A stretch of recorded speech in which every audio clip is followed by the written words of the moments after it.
Hey guys, today I'm showing a replay of a ranked match on Dueling Book. It'll be with my Reasoning Gate deck, which is my favorite deck in GOAT format. If you're interested in the deck profile and some of the card choices, I do have another video on my channel that you should check out. It's quite long, it's like 50 minutes long, but if you're into those like more longer format videos, in-depth analysis videos, that's what that is, so you can check that out. Here's the replay. Let me start from the beginning. Let's see here. There's a couple important points that I want to highlight in this video, which I think are good, like learning opportunities. So that's why I chose this replay. He's playing, I think, Chaos Warrior. Rips the Trap Dust Shoot. It's a good hit in this case. In general, I think Trap Dust Shoot is not the best card against this deck. Definitely not the best side deck card. But in this, and let me talk about that for a second.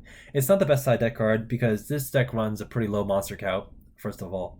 Usually people activate Trap Dust Shoot pretty early on, and early on this deck, has a slow start and usually doesn't have all the pieces anyway to OTK. And you just run a low monster count, so it's less likely to be hit with Trap Dust Shoot.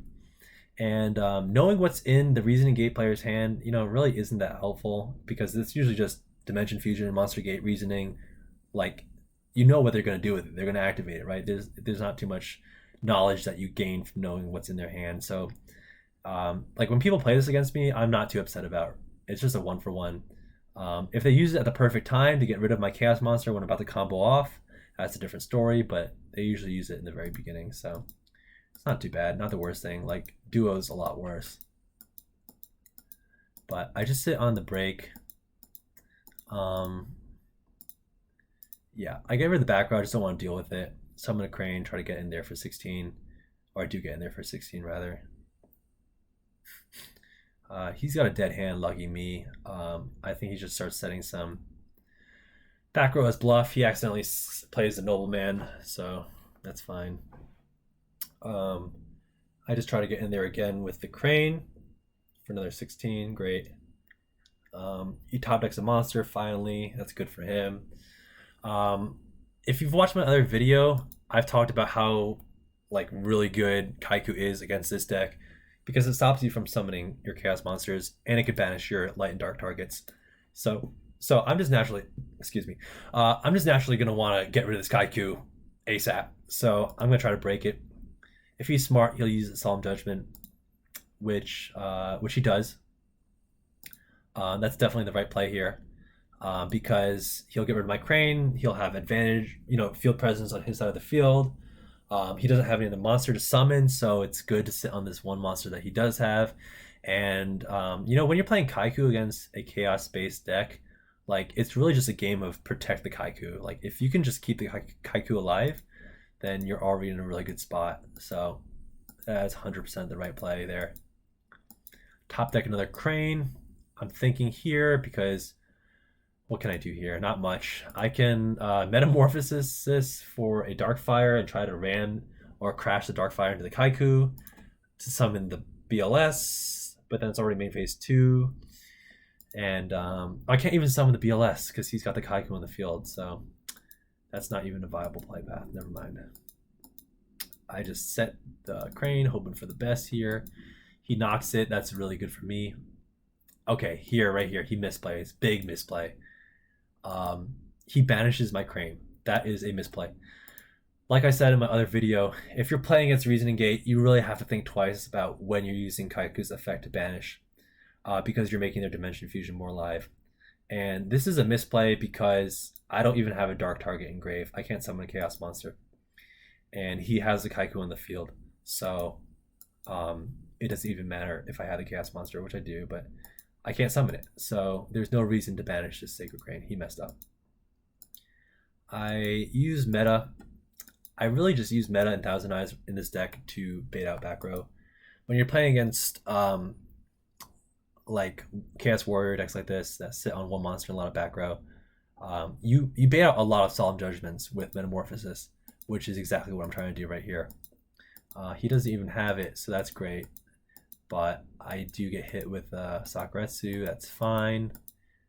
He top decks Don Zalug. Great top deck for him. Bad top deck for me. Luckily he hits the Black Luster in my hand. That's super lucky for me. He discards the Black Luster. Decides to go even harder with the Kaiku. Banishes my BLS and Serpent. He's in a pretty good spot right now, to be honest.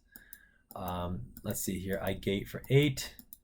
He gets it right. Sucks for me, but I got the defusion right here. Super good. It's basically a pot of greed at this point, unless he has a judgment, which hopefully he doesn't have, and he doesn't. Lucky me. But I get both cranes back, and I get the serpent back too because he banished that, so it sucks to suck. And yeah, I get 2 sick top decks off these cranes. It's like almost unfair. That's unreal. Bam, got the heavy storm. Super lucky the Kaiku dies, and I need to hit a monster here, which I'm guaranteed to. And the only monsters left, I think, are Jinzo and Fusilier, so I know exactly what's left in my deck. And that is game.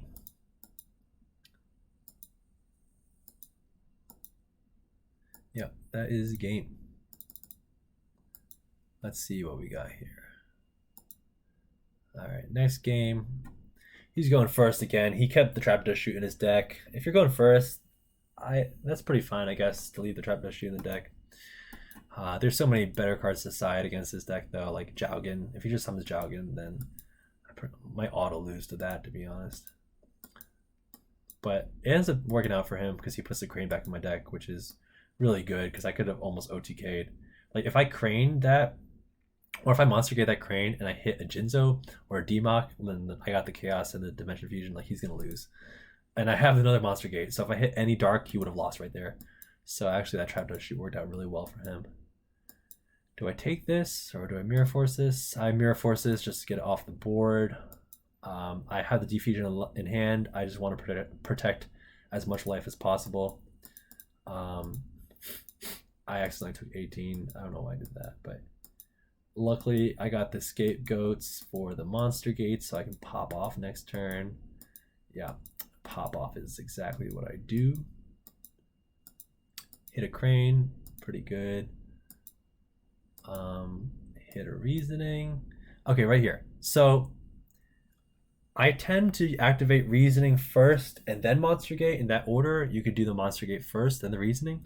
But if you do the Reasoning first, then you're leaving more monsters in the deck, and it means they have a lower chance of guessing the monster right. Like, if I Monster Gate first, then Reasoning, I pulled one monster out of the deck, so they have a higher chance of hitting the Reasoning correctly. So that's why I do it in this order. I got the Air Knight, great. Oh, I get cheeky and go even harder. And I'm doing this because if he has Torrential, it doesn't matter because I got Lights and Darks in the grave, and I can. If he has Torrential, it doesn't matter. I'm gonna pop off. So I'm going in here. I got another Crane. I try to get in, but he has the Sakuretsu. Right here, a small misplay. I could have attacked. I could have crashed the Blade Knight. I could have crashed the Blade Knight and gone in for the Sacred Crane for 16. I don't really know why I did that. I went to main phase 2 and tried to get out another meta. Yeah, I'm really not sure why I did this. Especially because this shuts off me from attacking next turn. Well, no, if I take this, then I have a 16 beater, and I could just keep going for 16, I guess. But I don't know why I didn't just crash the Crane. I probably should have crashed the Crane. But it actually ends up working out for me because, let's see here. It ends up working out for me because he has a Kaiku, and he's going to banish both my dark targets.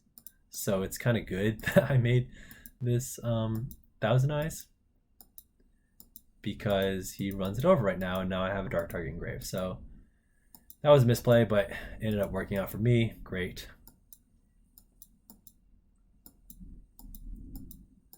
I can't summon the Black Luster because he's got the Kaiku. I probably should have just set this Fusilier. Don't really know why I didn't do that. I think I'm holding it in case I draw another Metamorphosis so that I can run into this with King Dragoon just in case. Or I'm just holding it. Oh, no, sorry. The reason I'm holding this is because if he top decks a duo, then then you know then I'm screwed. If he top decks a duo, then I'm screwed because he's gonna hit Dimension Fusion or Blackluster. If he hits Blackluster, then I have to get rid of Dimension Fusion. If he hits Dimension Fusion, I gotta get rid of Dimension Fusion, right? So I'm holding it in case he top decks a duo, and he only had 2 monsters on field. I didn't have a lot of life. I didn't see the need to summon this Fusilier, but he gets Don Zalug, which is pretty sick for him. And luckily, he does not hit the Blackluster. He hits the Fusilier, so it's really good for me. Even if you hit the Defusion, it's fine. But I just got lucky he didn't hit the Blackluster. And then, yeah, I should probably just win from here, I think. You can see the Messenger piece. I side that in against Warriors and aggro decks. I say 50-50 right here, but I actually have 3 monsters left in the deck. I forgot about the Serpent, which kind of sucks. I have Serpent, Jinzo, and Demok in the deck. It's really important to keep track of what you have left in the deck. So I can't summon the Blackluster because he's got the Kaiku. My only option is to summon the activate the Messenger. Luckily, he can't attack with anything but the Donzalug, and I got something to block that, which is why I love Sinister Serpent. You could just keep getting back in return. And this is exactly why I play Sinister Serpent, because now I top deck the Monster Gate. This Monster Gate would be dead if I wasn't playing Sinister Serpent, right? But it's not dead because I'm playing Sinister. So yeah, I'm guaranteed to hit a Dark, which is either Jinzo or Demok right now. Either one I hit, it's gonna be game. If I hit the Jinzo, that's totally fine. If I hit the Demok, yep, I hit the Jinzo. Shuts off the trap. I have to attack the Kaiku to get it off the field, so I can summon the Blackluster.